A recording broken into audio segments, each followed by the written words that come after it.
Aloha, welcome back to Aina Bear Farm. Wanted to give you guys a quick update on our agroforestry project. We've been working hard all summer here and all over the farm. Been a little while since we posted. But before we jump into that, I just wanted to take a couple of minutes to say a few things about the devastation on Maui. It's mind-blowing, it's heartbreaking. Just my love goes out to all those who are impacted by the tragedy there. I mean, it's just insane.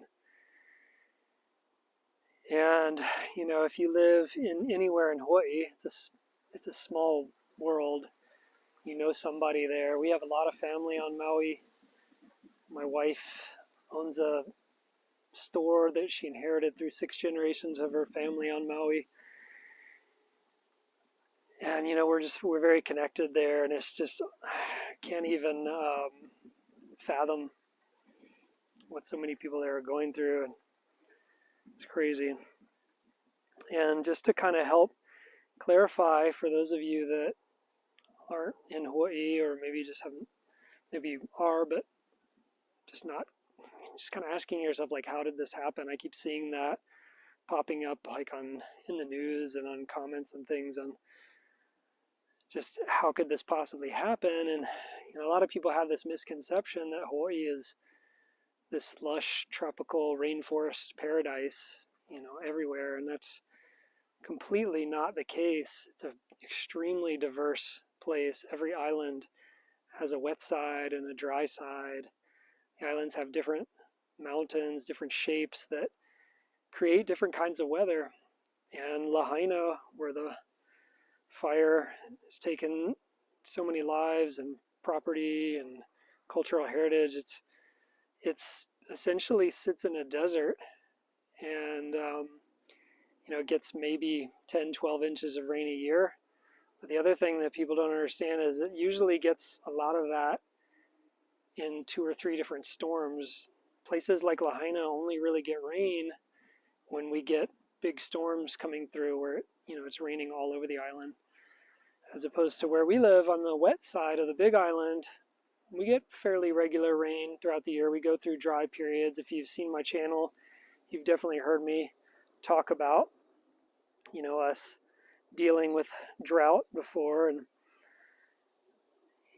definitely winter's the wet season, summer's the dry season. And so, I mean, on top of already kind of being in a desert, Lahaina is surrounded by open ranch land with invasive grasses that burn readily, with trees that are not native to here, that are full of combustible oils, hardly any rain, old buildings, almost all made of wood.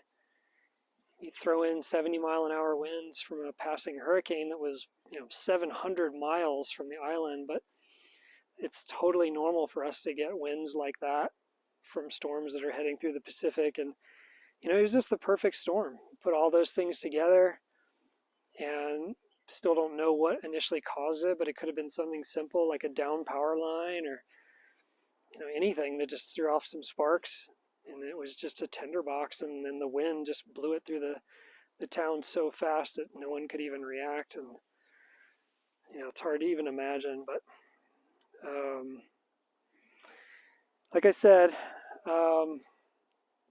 just wanted to take a couple minutes and just express my thoughts and my love are going out to all the people that are affected by that. Okay, now we'll flip this guy around and we'll talk about our updates here at the project. So you might notice a few things right off the bat. We've got 2 major rows installed. This top one you may have seen in previous videos, where we've got jack bean, bananas, pigeon peas, moringa, gliricidia, and sesbania going in there. So a nice semi-diverse mix. We've got our 2 rows of the tithonia going. Those are looking really good.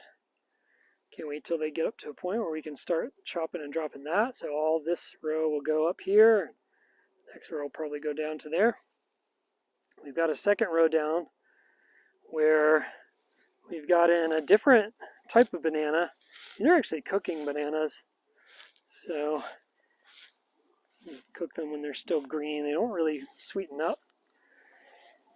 And even though these bananas in this system are basically primarily for mulch, I thought it would be cool to have the cooking bananas because you just never know when you may need some extra starch, some extra calories. So you just leave a few to fruit, and there you go. And here you can see the jack beans, pigeon pea just starting out. Little moringa there. So this is kind of the same system in its earlier stage. Still plenty of grass. This just got mowed, but basically, the guinea grass just looks like this until we come and mow it. And like, all this biomass here, we take the grass, just heap it up onto our rows where we're eventually going to have ulu or breadfruit, longan, and soursop trees. We'll take a little closer look at this row system here. You can see the jack bean. It's really nice flowers there. The bees love that. And hiding in here, we've got things like Gliricidia. So that's from seed. And you can see with a lot of the beans, you come through and you just pick them and lay them down. So just like if you're growing edible beans in your garden, you don't really want to leave the beans on there to fully mature. Otherwise, the plant will die out. We do leave them on a few of the plants so that we have material to reseed with when we need it. These are all looking good. And then like down in here we've got a little moringa. And so you can see how shaded out the moringa is. Kind of have to just time it, or we can come in and cut the jack bean back a little bit, open up the canopy, let the moringa come through. And these sticks represent where the primary fruit trees are going to go. So these will be those ulu, longan, and soursop. So right now we've got pigeon pea in these areas. And we'll just keep cutting that back. I've tried to plant them wide enough that I can actually come and put my seedling fruit trees there in the middle without destroying the pigeon pea. And that way, for the first month or so that those are in, they've got some protected canopy from that, from the wind, and give it a little extra shade as well. We're air layering the ulu, so a lot of those will be ready by fall, and then we're growing the soursop and longan from seed. We've had good luck with those so far.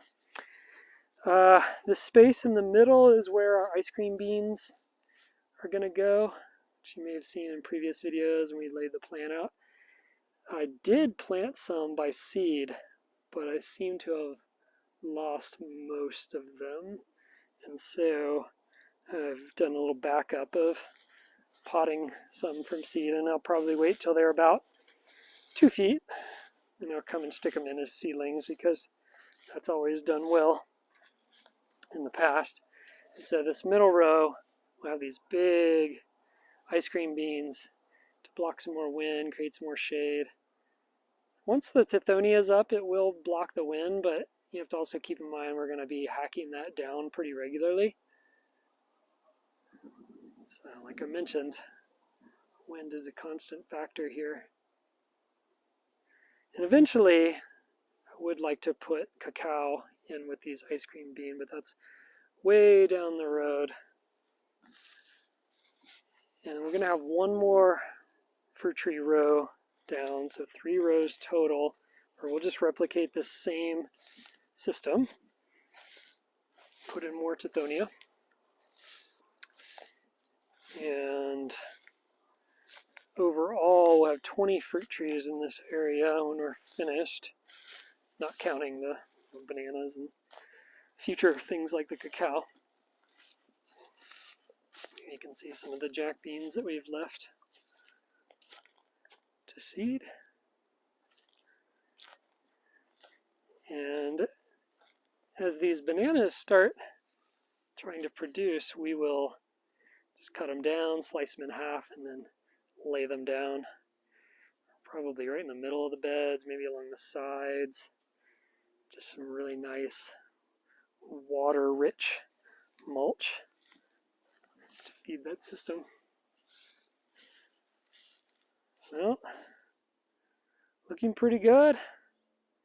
Appreciate you coming and checking this out. We will continue to post some updates. We've done a lot of other things over the summer, so I'll try to get some video of some of our other project areas as well. In the meantime, thanks for joining us at Ina Bear Farm. Aloha.